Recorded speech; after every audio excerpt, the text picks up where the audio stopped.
Hello dear students and welcome to my YouTube channel.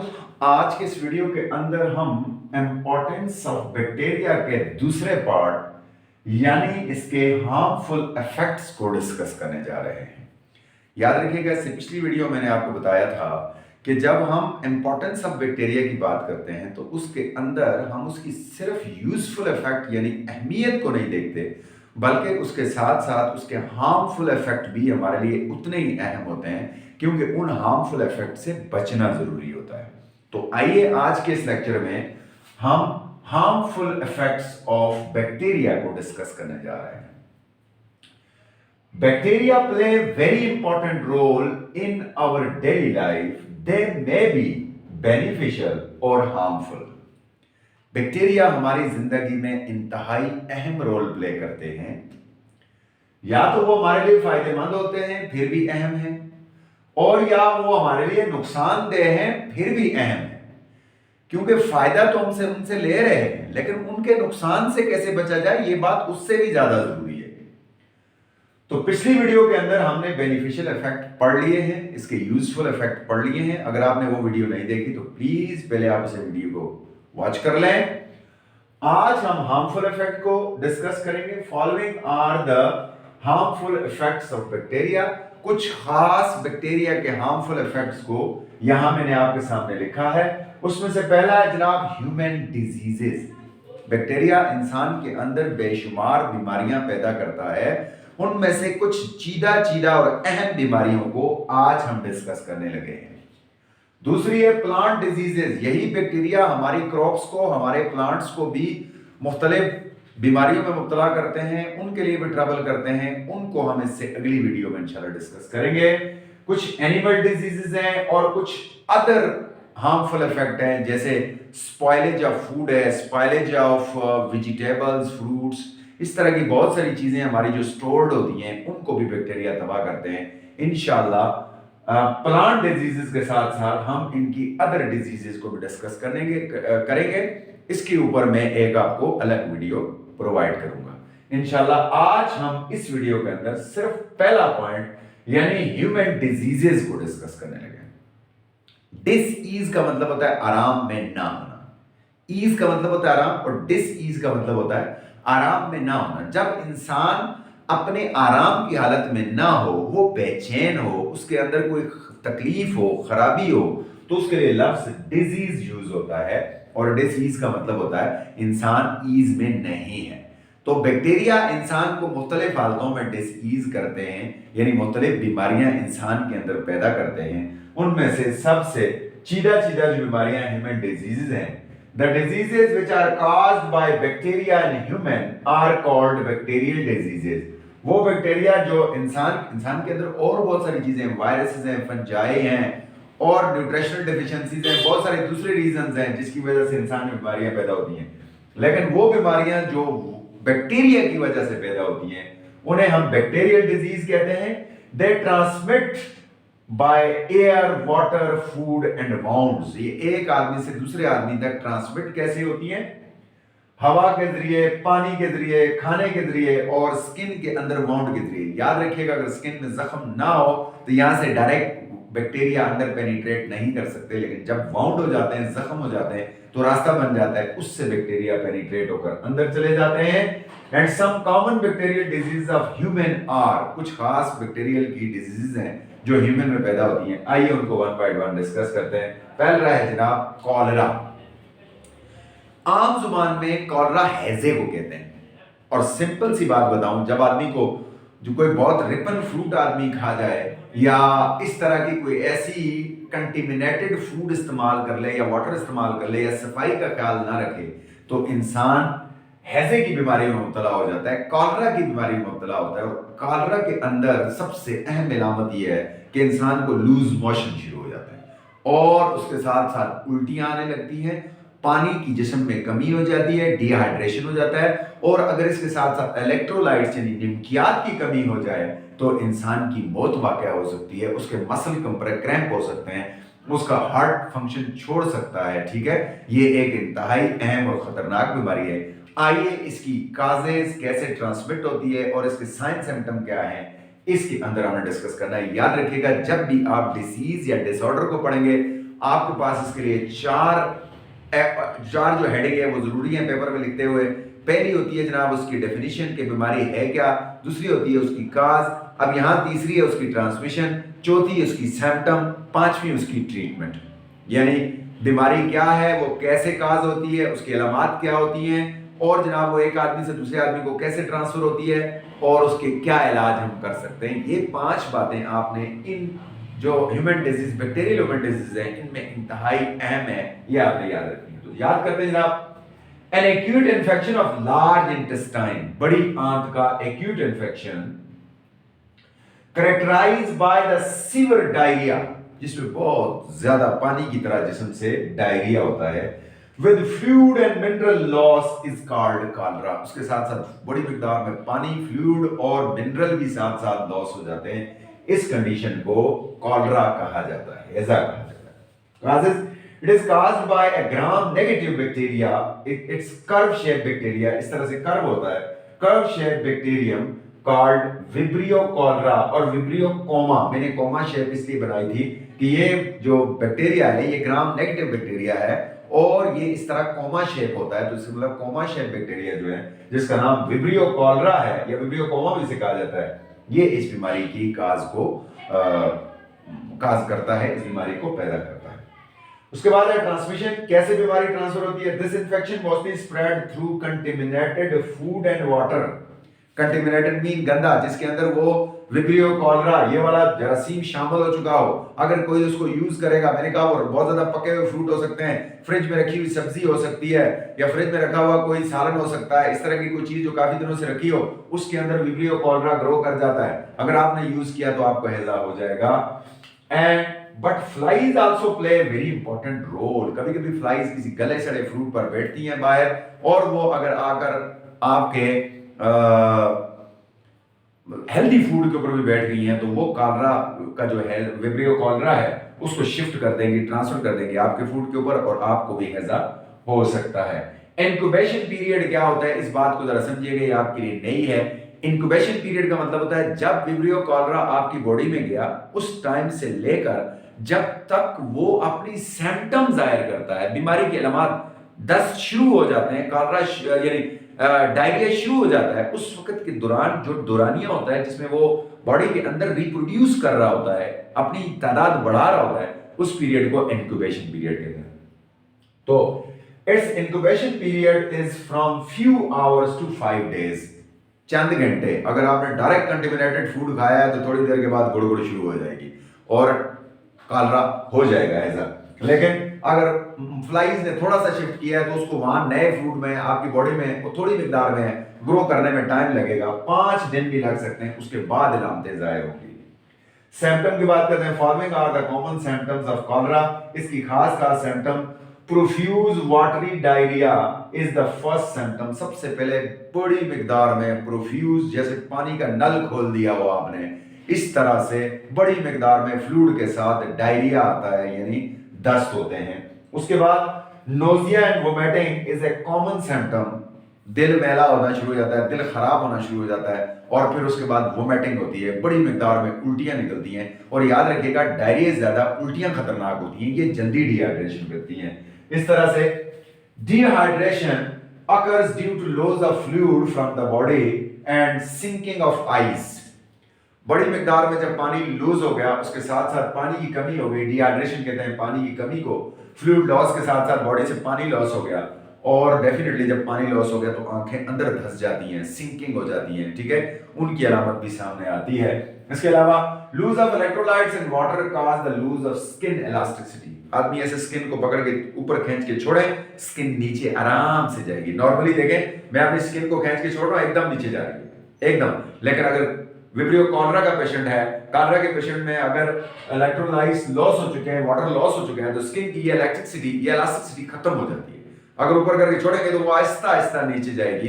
तो ये उसके चेक करने की एक बेहतरीन तरीका है, उसकी इलास्टिसिटी लूज हो जाती है, कम हो जाती है। उसके बाद है मसल क्रैम्प। डेफिनेटली पानी की कमी हो गई, मसल क्रैम्प होना शुरू हो जाएंगे। लो टेम्परेचर, बॉडी में ऑलरेडी एनर्जी की कमी हो रही है और टेम्परेचर लो हो जाता है, लो ब्लड प्रेशर होता है, cold hand and other symptoms, उसके हाथ जो है वो बिल्कुल हाथ पांव जिस्म ठंडा पड़ जाता है, और इसके अलावा कई दूसरी अदर सिम्टम्स भी उसमें जाहिर होती हैं जो इस वक्त आपके लिए जरूरी नहीं है। ट्रीटमेंट की बात करते हैं। Antibiotic are given to combat the bacteria, bacteria को कम्बैट करने के लिए, मारने के लिए, खत्म करने के लिए एंटीबायोटिक यूज किए जाते हैं जो विब्रियो कॉलरा को मार सकें। इसके अलावा drips and ORS given, drips oral suspension दिया जाता है, ठीक है। इसमें मिनरल शामिल होते हैं और डायरेक्ट स्लाइन ड्रिप लगाए जाते हैं, उनके अंदर भी मिनरल्स और वाटर शामिल होता है जो आपकी बॉडी का, इस बीमारी का सबसे ज्यादा खतरा उस वक्त हो जाता है जब इलेक्ट्रोलाइट्स या पानी की कमी हो जाए। तो इसको पूरी करने के लिए आप पानी की कमी के लिए ड्रिप और उसमें मिनरल ऐड करते हैं। ओआरएस, अगर पेशेंट उल्टियां ज्यादा नहीं कर रहा तो उसको ओरली भी जो है वो ओआरएस का पानी जिसमें नमकियात शामिल होते हैं, साथ पानी होता है, वो दिया जा सके। अगर उसका मैदा उसको एब्जॉर्ब कर सकता है तो हर हालत में पानी की कमी को रोका जा सकता है। To maintain the body fluids and electrolytes के लिए ये दो चीजें दी जाती हैं, और बैक्टीरिया को मारने के लिए एंटीबायोटिक दिया जाता है। इस तरह किसी हद तक हम हैजा पर काबू पा सकते हैं। लोकल लोग जो हैं इसके लिए एक और ट्रीटमेंट बताते हैं जो मैं आपको बताता चलूं इस वीडियो के तवज्जुह से, कि अगर व्हाइट प्याज जो है, ये व्हाइट प्याज बड़ी कीमती चीज है, अगर ये आपके घर में मौजूद है, आप इसे कूट कर इसका पानी निकालें और उस पानी को आप पिएं, ये विब्रियो कॉलरा को मारता है, बड़ा सख्त एंटीबायोटिक है, ये इसका देसी इलाज है।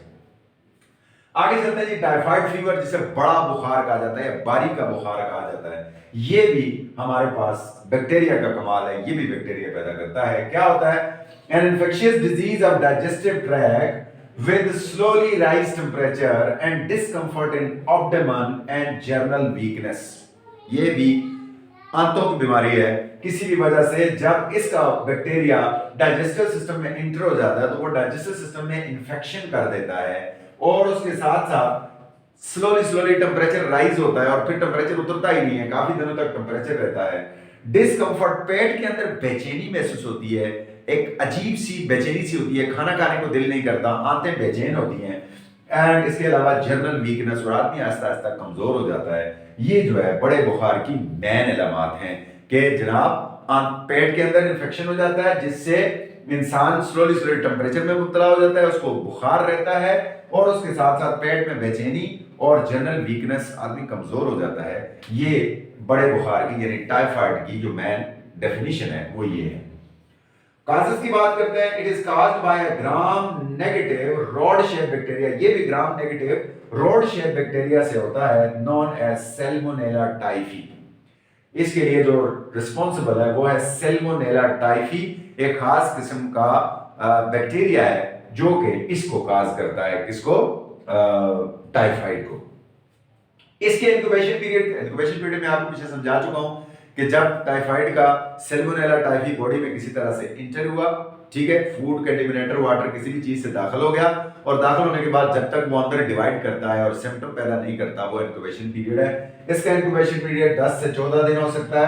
Are the incubation periods for the typhoid fever, 10 से 14 दिन तकरीबन इसका इंक्यूबेशन पीरियड है। इतना टाइम ये लेता है जब तक वायरस बैक्टीरिया आपकी बॉडी में दाखिल हुआ, और उसके बाद वो इतना टाइम लेगा और फिर सिम्टम जाहिर करेगा, फिर आपको बुखार सामने आएगा।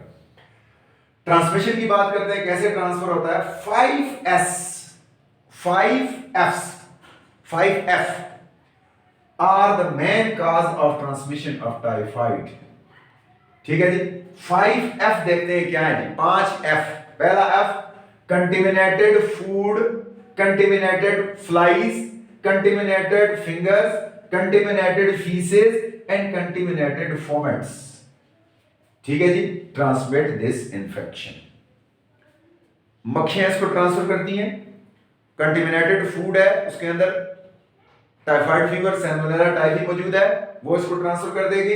फिंगर, आपकी उंगलियां गंदी है, वॉशरूम वगैरह इस्तेमाल करने के बाद आपने साबुन से नहीं दी है, ना नेल्स बड़े हुए हैं, उसके नीचे कुछ फंस रहा है, वो भी इस बीमारी को ट्रांसफर कर देगा। और फॉर्मेट्स लाइक आपका तौलिया है या दूसरी इस्तेमाल की जो चीजें हैं, मटेरियल जो आप इस्तेमाल कर रहे हैं, अगर वो प्रॉपर सैनिटाइज नहीं है, वो प्रॉपर इस्तेमाल नहीं हुआ, उसमें किसी तरह से किसी और ने इस्तेमाल किया है, उससे सैल्मोनेला टाइफी आ गया है, तो वो आपको बड़े बुखार में मुब्तला कर देगा, टाइफाइड में मुब्तला कर देगा। Symptoms, following are the common symptom. पहली सिम्टम होती है fever which rise slowly day by day. बुखार होता है आस्ता आस्ता बढ़ता रहता है, कम होता ही नहीं है। With body pens and headache, body pain और सर में दर्द होता है, ये इसकी खास अलामत है। Little diarrhoea with red spots on the abdomen, हल्का सा डायरिया भी होता है लेकिन पेट के ऊपर अगर उठाकर देखें तो रेड रेड स्पॉट बन जाते हैं क्योंकि अंदर ब्लड बह जाता है, कैपिलरीज डैमेज हो जाती है। लूज ऑफ एपेटाइट, भूख तो लगती ही नहीं है, खाने से आदमी को नफरत हो जाती है, खाना नहीं खाता। उसके अलावा नोजिया, वोमिटिंग, कभी कभार दिल मतली करता है और उल्टी भी आ सकती है। ब्लड इन स्टूल, बड़े पहाने के साथ, डायरिया के साथ कभी कभी ब्लड आ सकता है क्योंकि आंतों में इंफेक्शन हो चुका है। And intestine ulcer also common, intestine का, आंतों का अल्सर भी इस बीमारी में कॉमन है कि अगर इलाज ना किए जाए तो एंड पर आंतें बहुत ज्यादा मुतासर हो जाती हैं और टाइफाइड के बजाय आंतों का मसला ज्यादा बन जाता है। तो treatment antibiotic, antipyretic and antivomiting medicine are used.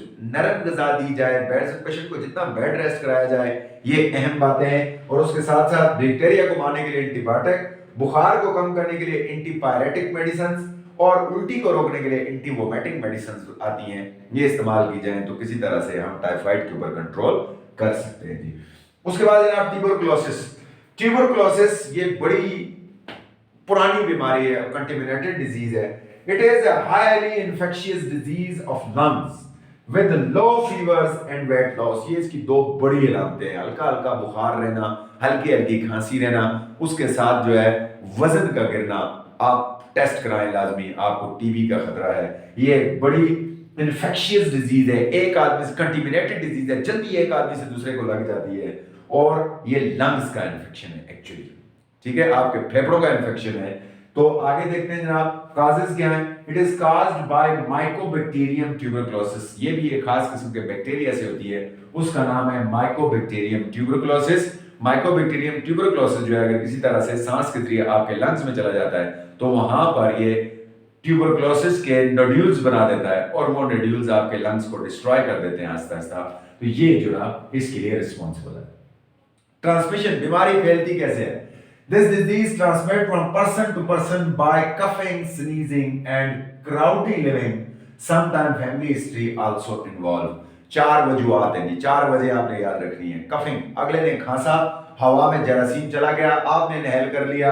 Sneezing, छींक आई आपके सामने किसी और को, आप क्राउडी प्लेस पर हैं, उसको था, उससे हवा में इंटर हुआ और आपने सांस के जरिए अंदर ले लिया, चला जाएगा। इसके अलावा क्राउडी प्लेस पर जब आप होते हैं, बहुत ज्यादा एक ही घर में लोग रह रहे हो या बहुत क्राउडी जगह पर आप काम कर रहे हो जहां आपके करीब करीब लोगों की वेंटिलेशन प्रॉपर नहीं हो रही है और लोग आपके करीब करीब रह रहे हैं, तो ऐसी सूरत में भी आपको जो है वो टीबी होने का बहुत ज्यादा खतरा है, ट्यूबरकुलोसिस होने का। और कभी कभार फैमिली हिस्ट्री, अगर आपकी फैमिली में किसी को था तो डेफिनेटली वो आपको भी होगा क्योंकि आप उसके साथ रह रहे थे, आप उसके साथ टाइम गुजार रहे थे, तो उस जिस रूम में आप रह रहे हैं उसमें अगर इसके ड्रॉपलेट थे तो उससे लाजमी आपके जिस्म में गए होंगे। जल्दी या देर से आप इसमें मुतासर हो सकते हैं जब आपकी इम्यूनिटी वीक होगी। साइन एंड सिम्टम की बात करते हैं। 4 बड़ी सिम्टम्स जाहिर होती हैं। Cough due to infection in lungs and temperature, खांसी जो नहीं जाती, मुसलसल खांसी हो रही रहती है और हल्का हल्का बुखार रहता है। मैंने कहा तेज बुखार नहीं होता, हल्का बुखार रहता है। Night sweating and weight loss are the 2 most important symptoms की है कि रात के वक्त पसीना आता है और वजन गिरता है, ये 2 टीबी की बड़ी अलामत है। Chest pain and blood in sputum, chest pain होता है यानी छाती में दर्द होता है और उसके साथ साथ स्पूटम जब खांसता है एंड पर तो उसमें ब्लड आने लगता है।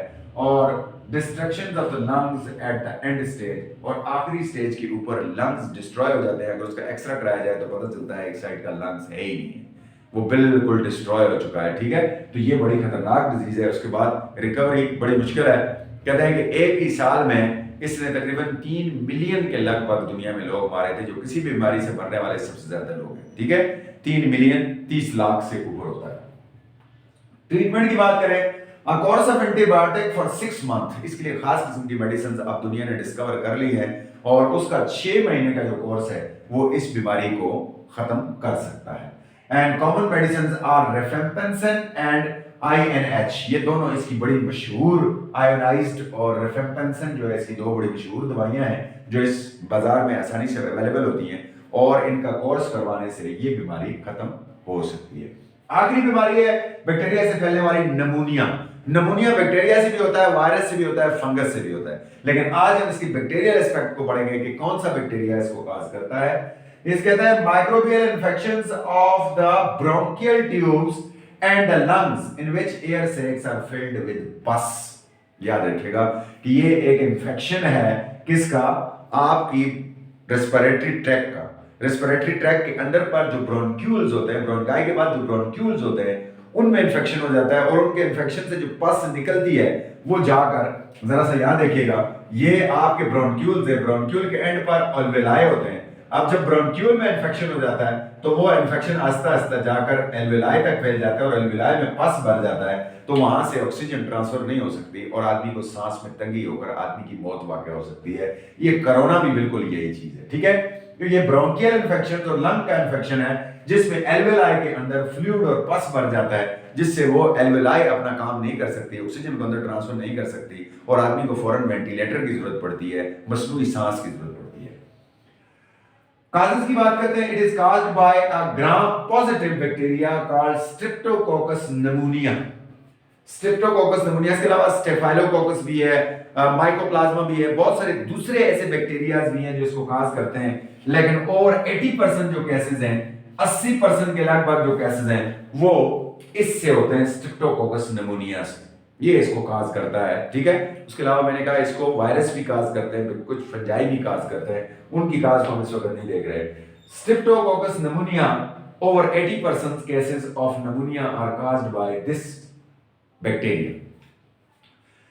This infection also spread by coughing and sneezing and sharing items etc. ये भी चूंकि लंग्स का है, कोई खांसी करेगा, स्नीजिंग करेगा या स्पीकिंग इवन करेगा, उस दौरान भी जो लंग से आवाज निकलेगी उसके साथ ये स्ट्रेप्टोकोकस नमूनिया बाहर आएगा और दूसरे आदमी की बॉडी में जा सकता है। इसके अलावा कुछ आइटम, तौलिया वगैरह ऐसी चीज जो आप शेयर कर रहे हैं, ठीक है, उस शेयरिंग से भी आपकी बॉडी में ये ट्रांसफर हो सकता है।